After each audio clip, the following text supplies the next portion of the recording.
জীবনে কিছু করতে হলে প্রচুর পরিশ্রম করতে হবে। সবাই সফলতাটাই দেখে, সফলতার পিছনে পরিশ্রমটা কয়জনে দেখে। আসসালামু আলাইকুম, আপনারা কেমন আছেন? আশা করি নিশ্চয়ই ভালো আছেন। আমার বাসায় আজকে প্রচুর মেহমান আসবে, আর বাসার অবস্থা দেখে মাথা আমার পুরোই এলোমেলো হয়ে আছে। কিন্তু মাথা তো এলোমেলো হলে হবে না, এগুলো সবকিছু গুছাতে হবে। যাদের বাসায় বাচ্চা আছে তারাই বুঝে বাসা গুছিয়ে রাখাটা কতটা কঠিন একটা কাজ। যাক, যেহেতু আজকে বাসায় বেশি মেহমান আসবে আর কাজও বেশি, তার জন্য বাহির থেকে পরোটা নিয়ে আসলাম। বাচ্চাদেরকে নিয়ে নিজেও একটু নাস্তা করে নিলাম, কারণ শরীর সুস্থ থাকলে তাহলে কাজ করে বা মন মেজাজ সবকিছুই ঠিক থাকে। ঠিক কিনা বলে যাও। তো নাস্তা খাওয়া কমপ্লিট করে ফ্রিজ থেকে মাংস নামিয়ে রাখছিলাম। এখান দেখাতেছি কি যে কাচ্চির জন্য পারফেক্ট একদম পিস আছে। রান্না করার জন্য আপনার যদি একটু বড় বড় যদি পিস না হয় তাহলে কাচ্চি খেয়ে মজাও লাগে না। কাচ্চির মেন বিষয় হচ্ছে আলু, আর এখানে অনেকগুলা মশলা নিয়ে আসছে। বাসায় রান্না করলে অল্প একটা মশলা নিয়ে আসে রান্না করে ফেলে, কিন্তু বাবুসিরা কতগুলা যে মশলা দিল, 30-15 মশলাই দিয়েছে। এখানে 3000 টাকার মশলা আছে। তারপর কি করবো, মশলাগুলো রেখে বাচ্চাদেরকে নিয়ে আম খেতে চলে আসলাম। বারান্দা বাসা একদম 12টা বাজায় রাখছে বাচ্চারা। বাচ্চাদেরকে গোসল দেওয়ালাম, ওদেরকে গোসল করায় রেডি করায় নিচে গেলাম বাবুচিরে দেখতে, যে বাবুর্চি কি করতেছে। বাবুর্চি যে দেখতেছি প্রায় কাজে আগে ফেলতেছে, কিন্তু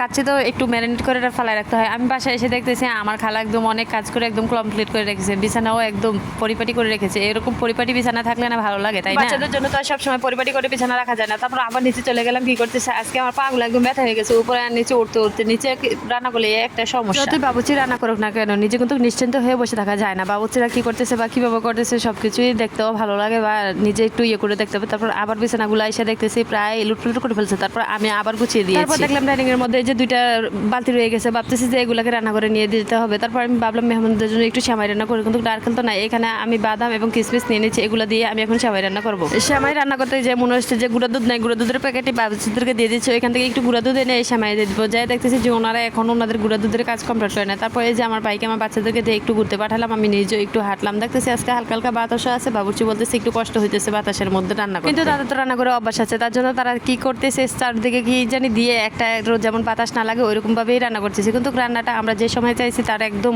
মানে পারফেক্ট সময়ে হয়েছে রান্নাটা। একদম রাত্রে 8টা বাজে বলছি মেহমান আসবে, কিন্তু রাত্রে 8টা বাজেই হয়েছে একদম কাচ্চিটা। ভাগ্যিস আমাদের মেহমান আসছিল, অনেক দেরি করে মেহমান আসছিল, রাত প্রায় 10টা বাজে মেহমান আসছিল। তার জন্য আমাদের আর কোনো হেসেল পোহাতে হয় না। তারপর এখানে এসে আমি একটু শসাগুলো সালাদগুলো তারপর ডিম বসাই দিলাম। এগুলো আমি সিলবো, আর কিভাবে দেখবো যে নির্ভর হয়েছে কিনা। তারপর একটা কাঁটা চামচ দিয়ে ভাবতেছি একটু ট্যাং বানিয়ে শরবত বানিয়ে আমি ফ্রিজে যদি আগে আগে রেখে দেয় তাহলে ঠান্ডা হয়ে যাবে, তারা খেয়েও ভালো লাগবে। আমি আগে একটু চিনি গুলিয়ে রেখেছি, চিনি গুলিয়ে তারপর ট্যাং দিলাম। আমার তো ট্যাং বেশি গুলা দিলেই ভালো লাগে, কিন্তু মানুষ আসবে, অনেক মানুষ আসবে, অনেক ট্যাং বানাতে হবে, এত ট্যাং দিয়ে আমি পারবো না। তারপর ট্যাংগুলো আমি গুলালাম, গুলিয়ে তারপরে আমি ভাবতেছিলাম যে এটা কি পুরো মানে পরিপূর্ণ করে রাখবো। পরে ভাবলাম যে না, পরিপূর্ণ না, পরে ঠান্ডা পানি অ্যাড করে দিব যদি বেশি ঠান্ডা না হয়।